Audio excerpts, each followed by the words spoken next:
Son günlər ali qonaqlar Bakıda yox, Qəbələdə qarşılanır. Əvvəlcə Ukrayna prezidenti Zelenski, indi Çexiyanın baş naziri Andrey Babiş.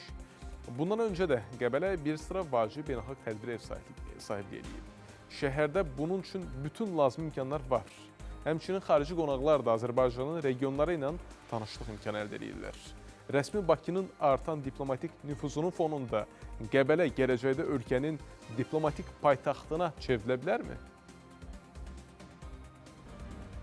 İllər öncə Qəbələ dedikdə ağlımıza yalnız yaşıl meşələr və turizm gəlirdisə, bugün mənzərə tamamilə fərqlidir. Ukrayna prezidentindən Çexiya baş nazirinə, Türk Dövlətləri Təşkilatının zirvə görüşündən qlobal forumlara qədər. Artıq qlobal siyasətin nəbzi məhz burada döyünür. Aprel ayı ərzində Latviya, Ukrayna, Litva və Çexiya rəhbərliyinin ölkəmizə səfərləri Azərbaycanın Şərqi Avropa ilə münasibətlərində yeni dövrün anonsudur. Qəbələnin beynəlxalq xəritədəki çəkisi artdıqca bir sual daha çox səslənir. Qəbələ Azərbaycanın gələcək diplomatik paytaxtına çevrilə bilərmi?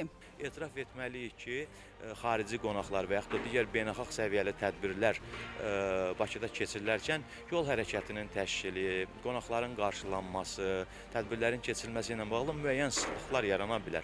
Bu baxımından Qəbələ paralel olaraq diplomatik paytaxt kimi, yəni bu cür ali səviyyəli tədbirlərin keçirilməsi kimi böyük rola malikdir və Qəbələdə bu tədbirlərin keçirilməsinin biz əvvəlki dövrlərdə də şahid olmuşuq və hesab edirəm ki, gələcəkdə də bu praktikadan yüksək səviyyədə istifadə olunacaq. Qəbələnin sammitlər üçün seçilməsi təsadüfi deyil. Şəhər son 10 ildə beynəlxalq standartlara tam cavab verən infrastruktura, müasir hava limanına, konferans mərkəzlərinə və yüksək təhlükəsizlik sisteminə sahib olub. 2025-ci ildə Türk Dövlətləri Təşkilatının 12-ci zirvə görüşünün məhz burada keçirilməsi planı bu şəhərin Türk dünyasının diplomatik qovşağı statusunu daha da möhkəmləndirir.